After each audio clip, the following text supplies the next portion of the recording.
Hello,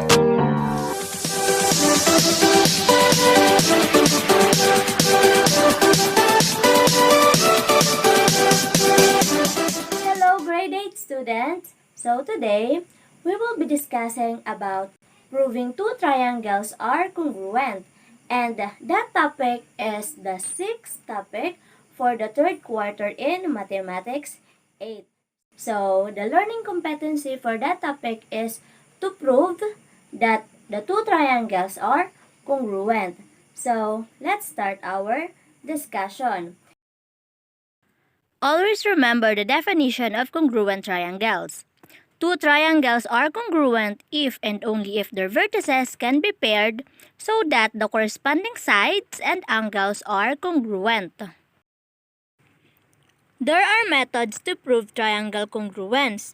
Two triangles are congruent if and only if: number 1, by SSS congruence postulate. The three sides of one triangle are congruent to the three sides of another triangle respectively. Number 2 is by SAS congruence postulate. The two sides and the included angle of one triangle must be congruent to the two sides and the included angle of another triangle. Number 3 is by ASA congruence postulate. The two angles and the included side of one triangle must be congruent to two angles and the included side of another triangle. And the last one is by SAA congruence postulate. The two angles and the non-included side of one triangle must be congruent to two angles and the non-included side of another triangle. We have properties of triangle congruence. So, properties of congruence for triangles are similar to the properties of equality for real numbers. So, babalik-aralan lang natin yung mga properties of triangle congruence. So, we have three kinds of properties. Number 1 is reflexive, number 2 is symmetric, and number 3 is transitive. The next video is from Wow Math channel. So, including the examples for this video are from Wow Math channel, and I ask permission from them to use their video in our discussion. Thank you, Wow Math channel! So, let us discuss first sa two-column proof. So, ito rin yung tinatawag natin na formal proof. So, this is a proof consists of a list of statements and the reasons why those statements are true. So, ito yung kapag may nakikita tayo na naka-table na merong dalawang column, and then sa left side, nandun po yung ating statements, and on the right side, nandun po yung ating reasons. Okay. Deductive reasoning uses logic and statements that are already accepted to be true to reach the conclusions. So, the methods of mathematical proof are based on deductive reasoning. So, dapat alam po natin yung mga reasons na pwede po natin gamitin. Ano-ano ba yon? So, a proof is a convincing demonstration that a mathematical statement is necessarily true. So, ano ba yung pwede natin gamitin to justify our given statement? So, we can use the given information, which are the informations that is assumed to be true. We can also use the definitions, yung mga definitions of isosceles triangle, definitions of right triangle. So, lahat po ng definitions, dapat familiar po tayo doon when we are writing two-column proof, para yun po ang gagamitin natin as reasons. And then we can also use postulates, or these are the statements that are assumed to be true even without proof, the logical equivalences or tautologies, and the statements that have already been proved. So, for us to construct a two-column proof, ito rin yung tinatawag natin na formal proof. Dapat po alam muna natin ang mga definitions, postulates, theorem na pwede po natin gamitin as reasons. So, before we proceed, let us state the postulate or theorem to prove that the triangles are congruent. So, I have here 4 sets of figures. Now, can you please tell me if it's SAS, AAS, SSS, or ASA? Okay, so for our first figure, we have here, so as you can see, our angle is included. So this is SAS. Congruence postulate. Next, so as you can see, we have here three sides of a triangle congruent to another three sides of another triangle. So therefore, this is SSS congruence postulate. This one is, we have your side here is included, and then another side, which is congruent also to another triangle. So therefore, this is A congruence postulate. And this one, we have two angles, but your side is not included. So therefore, this is AAS congruence theorem, or pwede rin po itong SAA. So these are the postulates or theorem we can use in proving triangle congruence, or para ma-prove natin that the two triangles are congruent. So ito po yun. So let's have an example number 1. I have here,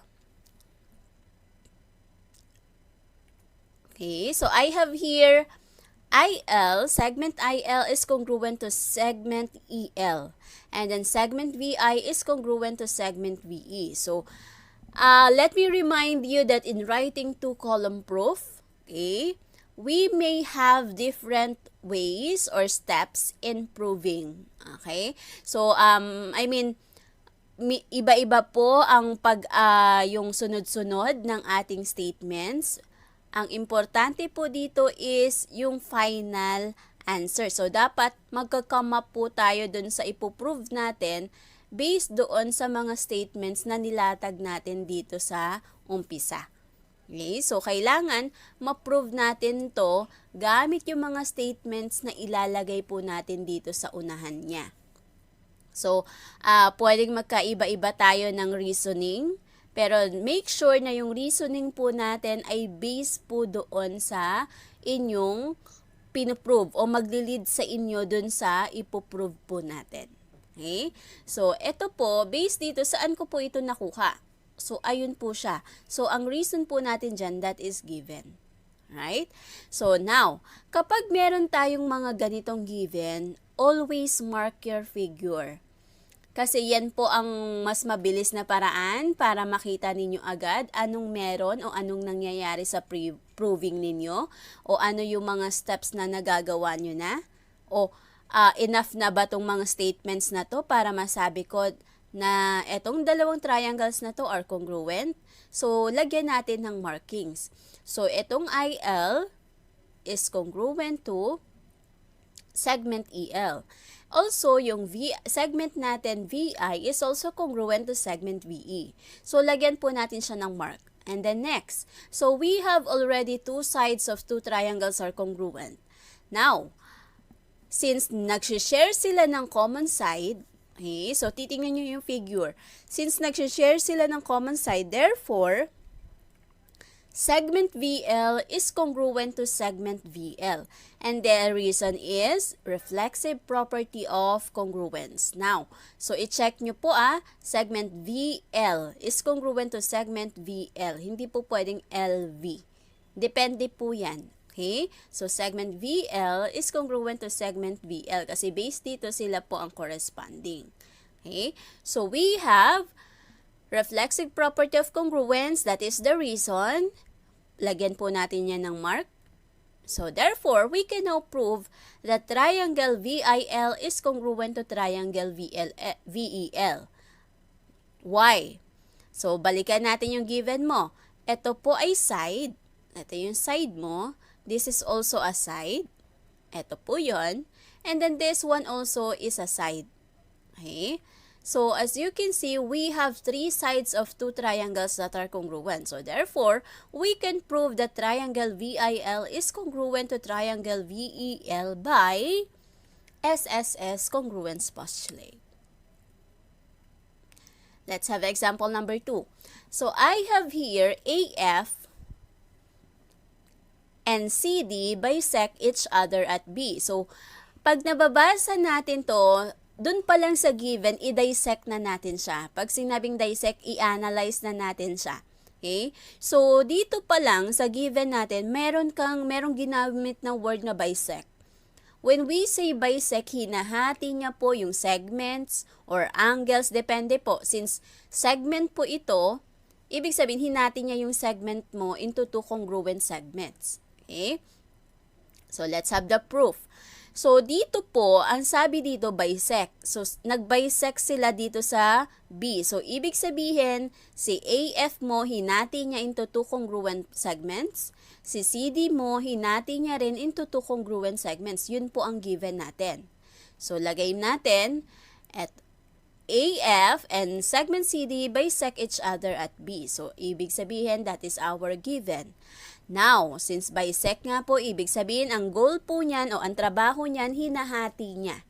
Okay? So, therefore, ito, congruent. And then this one also are congruent. So, etong side na to is congruent to this side and this side is congruent to this side. Kasi base nga po dito, bisect. So, base tayo dun sa given. Okay, so we can now have our statement number 2 that segment AB is congruent to segment FB and segment CB is congruent to segment DB. Why? This is a definition of bisector. So, kanina nga binanggit ko ano ba ibig sabihin ng bisector. Hinahati niya po ang segments or angles into two congruent parts. Okay, so dinefine ko yon, ibig sabihin, definition of bisector po ang reason natin dyan. Next, so from here, meron na tayong dalawang sides. So ano pa kaya yung pwede nating ilagay na statement to prove that these triangles are congruent? Okay? So since meron ka dito, present dito ang vertical angles mo, so pwede yun ang ilagay mo. So number 3, angle ABC and angle FBD are vertical angles. So, that is by definition of vertical angles. Okay? So, etong dalawang to are vertical angles. Ayan. Now, since vertical angles sila, we can say that angle ABC is congruent to angle FBD. Kasi since vertical angles sila, ibig sabihin, they are congruent. Why? Ano po ang pwede natin gamitin dito? We can use the vertical angles are congruent. So, ito alam naman natin yan, that the vertical angles are congruent. So, since nasa statement number 3 mo, that these two angles are vertical angles, therefore, pwede mo yung gamitin sa statement number 4 that they are congruent. Now, so we can now prove, since meron na tayong given, that triangle CAB is congruent to triangle DFB. Okay, so we have here side, we have here another side, and then you have here angle. Now, if you will try to look at the figure, your angle here is included. So therefore, this is SAS by SAS congruence postulate. Let's have example number 3. So I have here triangle FEA is congruent to triangle CEA. Also, we have angle FAE is congruent to angle CAE. So we will prove that these triangles are congruent. Triangle AFE and triangle ACE. So let's do the proving. So, for statements, we have, so lagay natin yung given. This is, the reason is given. Now, kapag meron kang given, sabi ko nga po, i-mark nyo po sa figure ninyo para gumagalaw o nakikita nyo na agad kung ano nang meron. So, we have angle FEA is congruent to angle CEA. So, they are congruent. As you can see, we have the same markings. And then, we have angle FAE is congruent to angle CAE. So, they are also congruent. Now, based dito sa ating given, we have two angles. And based dito sa ating figure, since nagsishare po sila ng common side, okay, meron po silang common side, which is AE. segment AE. So, pwede natin yun gamitin since nagsishare sila doon. So, segment AE is congruent to segment AE. And that is by reflexive property of congruence. So, congruent sila dyan. Now, we now have two angles and one side congruent to each other. So, we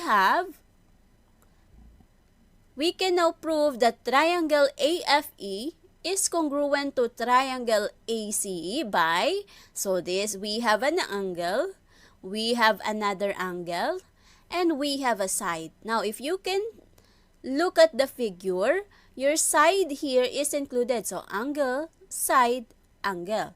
So, therefore, we can prove that these two triangles are congruent by ASA congruence postulate.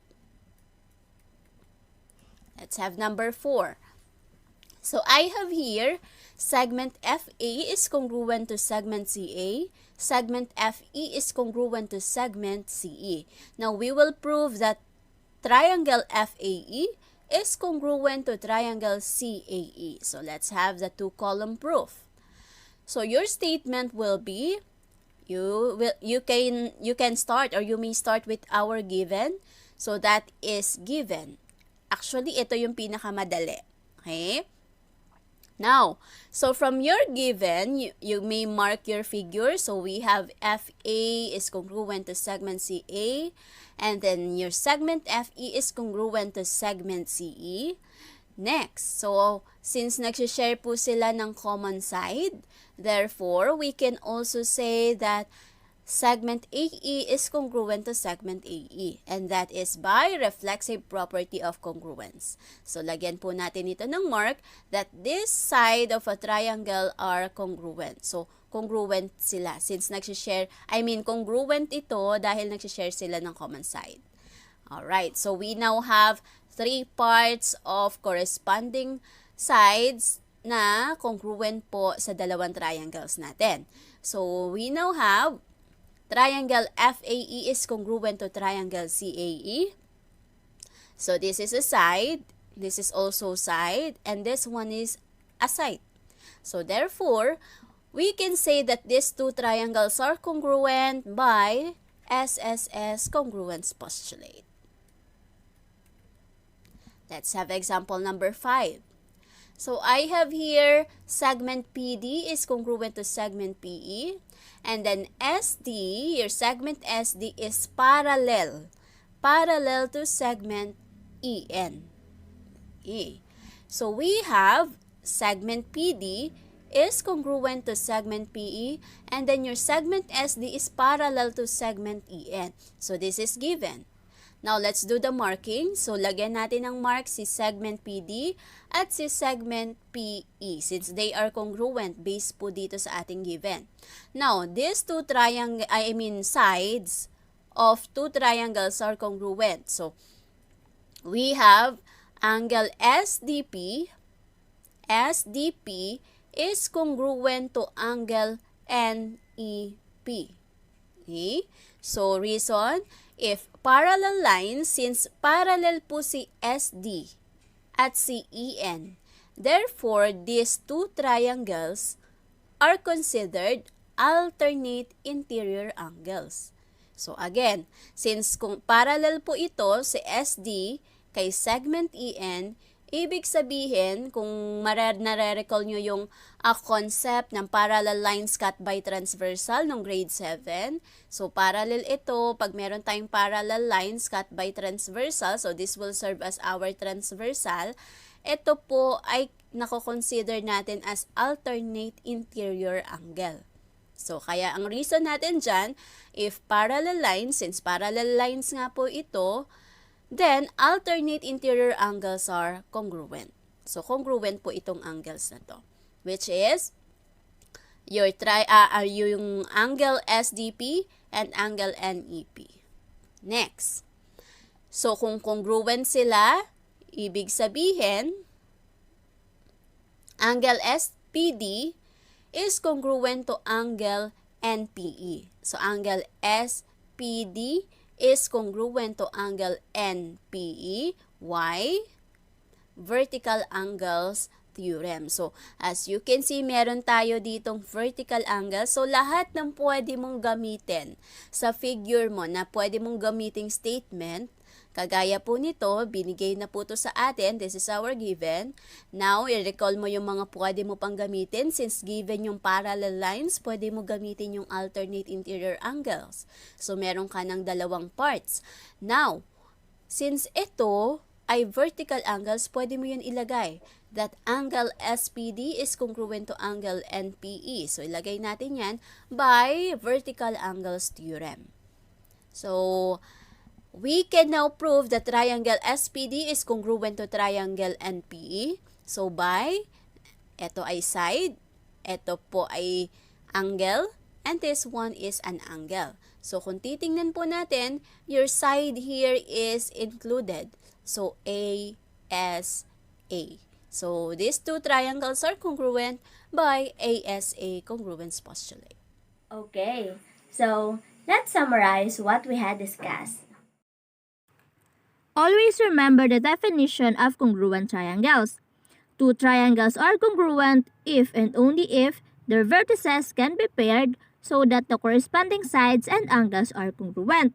And we have three properties of triangle congruence. Number 1 is reflexive, number 2 is symmetric, and number 3 is transitive. And there are 4 methods to prove triangle congruence. Number 1, SSS, number 2, SAS, number 3, ASA, and the last one is SAA congruence postulate. That's all for today's topic, and I hope you enjoy watching this video. Again, this is Ma'am Jenny Babes Diarimias, your mathematics teacher. See you on the next video. Bye-bye!